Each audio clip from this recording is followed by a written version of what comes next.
Hey Hatters, welcome back to Under the Hat. I'm Casey McLaughlin. And I'm Jake Carden, and we are happy to be back to fill you in on the latest news around the district. So let's get into it. As you know, spring break is just around the corner, with students and teachers having off Monday, April 14th through Friday, April 18th, counting the weekend. That's a nice 9 days off. Here's what you need to know about the various events occurring when we come back. The annual Hatboro-Horsham Hall of Fame ceremony occurs right when we come back from spring break. The Hall of Fame honors alumni of Hatboro-Horsham for their outstanding achievements and significant contributions to the community. The 2025 Hall of Fame class includes Wayne Wiley from the class of 1968, Todd Stevens from the class of 1989, and Sean McCreesh from the class of 2011. The induction will be on Monday, April 21st at the high school. Junior prom is rapidly approaching, with the big night happening at the end of this month on Friday, April 25th. All outside guest forms for prom are due no later than Tuesday, April 22nd. Please make sure your guest ID is attached. On Wednesday, April 2nd, Hatboro-Horsham High School hosted their annual Spring College and Opportunities Fair. Gathering in the gym that evening, students had the opportunity to meet over 100 representatives from colleges, trade schools, military recruiters, and local employers. All in all, it was a very successful event. During the event, we had a chance to speak to Ms. Townsend about the purpose of this annual event. So this is the third year that we've offered the Student Opportunities Fair, which is a combination of vendors that are relating to community service opportunities, part-time and seasonal jobs, summer enrichment programs, and even employment after graduation. And then we also have the college fair at the same time, so that students can not only learn what they can do over the summer to prepare themselves and strengthen their skills to become career and college ready, but also they can learn about how they can transition those skills into, furthering their education. Additionally, we have various branches of the military here too to talk about that.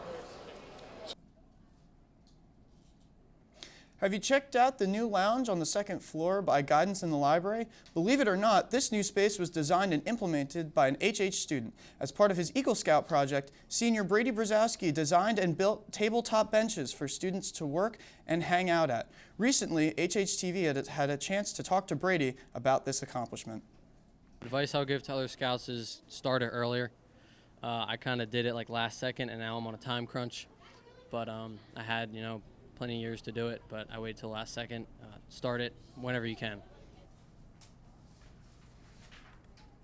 The space definitely looks great, and if you haven't yet, check it out during Lunch and Learn. Seniors, reminder to complete and submit your decision day information as soon as possible. They are on the verge of canceling the event if not enough students sign up.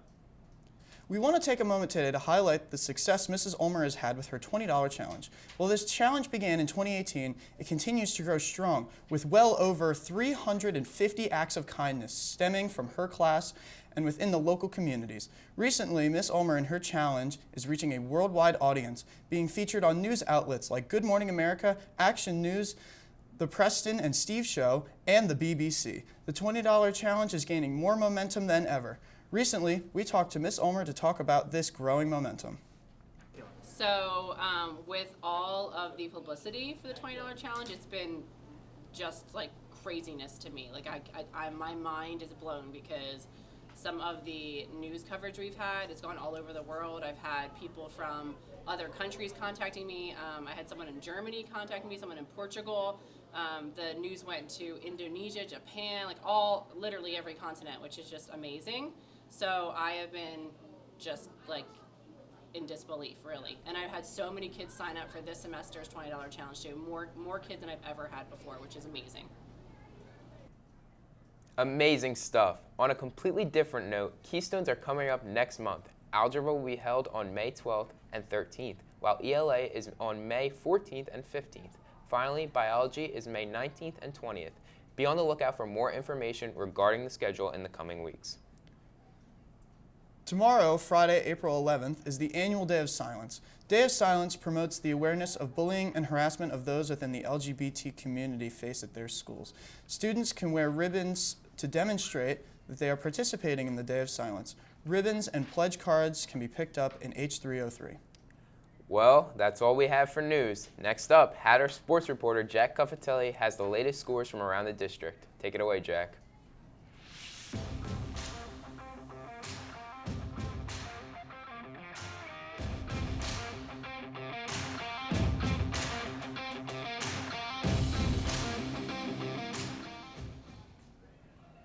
Hello everyone, and welcome to our Sports Report. I'm Jack Cuffelli, and as the spring sports season is heading into full gear, let's take a look at some scores. First, let's take a look at the softball and baseball teams, who both had games Wednesday against Wissahickon and Quakertown respectively. The softball team beat Wissahickon 6-5, while the baseball team lost 3-0. Their next game is today against Quakertown. Now moving to the track teams who had meet yesterday against both Abington and Quakertown, where the boys team won 84-66 Their next meet is tomorrow at the Upper Moreland Invitational. The boys tennis team will have the Suburban 1 League Liberty Division Championship today after school. Lastly, we have the girls and boys lacrosse teams who played Wissahickon yesterday. The girls team lost 18-2, while the boys team also lost 13-3. Good luck to all the teams continuing their seasons and as we follow them throughout the year. This will do it for the Harris Sports Report. I'm Jack Cuffelli, and back to the desk. Where Lucia Bartuska talks to Mr. Zellman about his experiences that led him to his role as a ceramics teacher and more. Take it away, Lucia.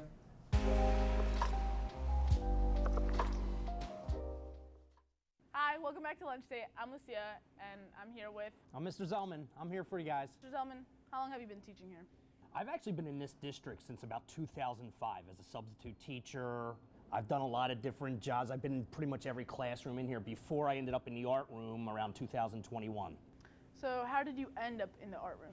It was over COVID when the art teacher at the time had retired, and I was just here again as a long-term sub. And they had asked me to just kind of come right in because I had the art certification, so I was a perfect fit for the department. What do you teach, and what do you enjoy about teaching? I truly love working with kids. As I was a substitute teacher for a long time, there was a couple positions that came up where I was working other jobs, and I kept getting pulled back into teaching because it's just one thing I just really enjoy doing. Ceramics was not my first choice. I am definitely a graphic design illustrator. I come from an animation background. But ceramics was just something that came up that it just kind of worked naturally for me. It's something I've grown to love over the last couple of years, but it's something that's definitely become what pretty much defines me in this school now. How do you involve yourself besides teaching in the school? I am involved with NHS, where we have our students work on different projects throughout the building. We've done murals, we do face painting outside of school at different events. I'm always that guy that's up for getting pied in the face for whatever good cause, or getting thrown in a dunk tank, or however else I can kind of humiliate myself. I'm usually there for our students. Now that the school year's, coming close to an end, a few more months, what are you looking forward to? So obviously, right now we are getting prepared for the art show, Thursday, May 8th, cheap plug here. But that's pretty much where my focus is right now, is getting everybody's work kind of organized for that. So, that's my advertisement for our art show. Anybody that's watching this, make sure you're here that night, 4 to 8 o'clock. We're gonna have food trucks here. We're gonna have live art demonstrations. It's gonna be a lot of fun. This has been Lunch Date. I've been Lucia. I'm Mr. Zellman. Bye! Have a good one, guys. Thank you, Lucia. It's always good to see a new face. Next up on Under the Spotlight, we have Sean Gradwell with a recent, super strange, but interesting movie. One that is slowly gaining a cult reputation. Take it away, Sean.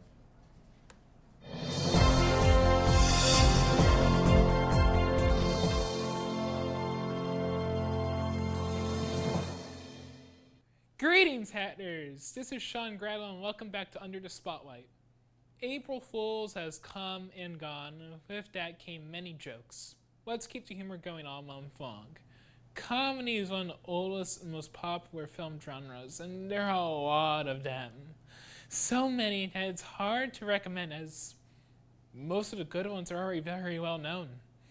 So today, let's talk about one you may not have heard of before, Hundreds of Beavers, which was released in 2024 and has slowly been gaining a reputation as an instant cult classic. The basic plot is that a drunk Applejack salesman becomes a fur trapper and must defeat 100 beavers in order to marry the merchant's daughter.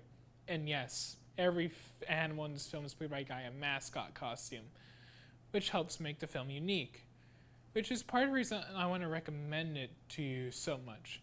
There is nothing else much like this film. It's truly special, and is clearly influenced by silent-era comedians like Buster Keaton and Charlie Chaplin, with some Three Stooges thrown in the mix, and also Looney Tunes. It almost feels like a live-action cartoon at times, and it was made for only $150,000. All of this leads to a very entertaining comedy that you should watch if it seems interesting to you. I can guarantee you've seen nothing like it. So where can you find it? Tubi, the free stream platform that many of you are sleeping on. Just remember to always support independent films like these. These creators really do need your support and don't have the funding that massive studios have. Check it out if you want to have a good time and laugh while supporting a unique vision that has no April Fools. Anyway, keep watching more movies. This is Sean Gradwell signing out.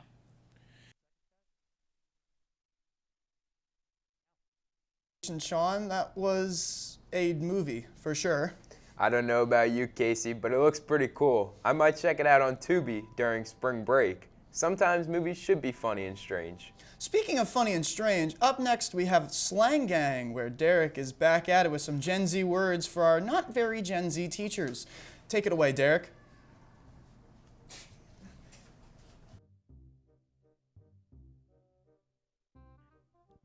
Today we're going to be asking if you know what Gen Z slang terms mean.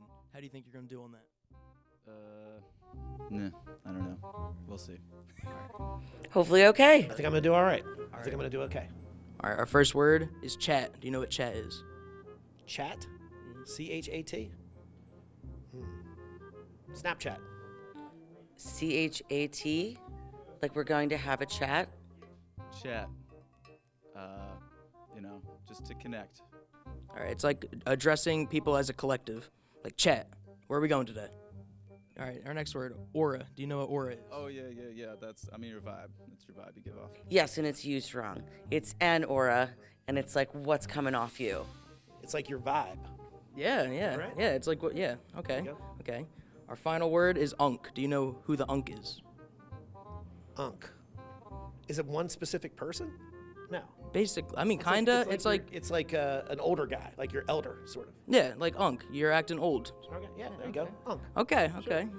The unk is like, you don't want to be the unk. Nah. You don't want to be the unk. No, bad news for the unk. Yeah. Like Unky Knox. All right, yeah, okay. Unky Knox. All right, we can call you that. All right. Yo, you my unk. Yep, that is it. It's like uncle, yeah. Yeah. Thank you, Miss Bruce, Mr. Knox, and Mr. Masters for absolutely cooking today. It was insane. I really hope our next contestants cook as much as you guys do. If they do, we might be out of business, though. So see you guys next episode. Much our teachers know about these strange confluence of words. I wasn't sure whether or not they'd get them. Speaking of weather, next up is weather with Charlotte. Let's see if the start of spring break will bring flowers or rain. Take it away.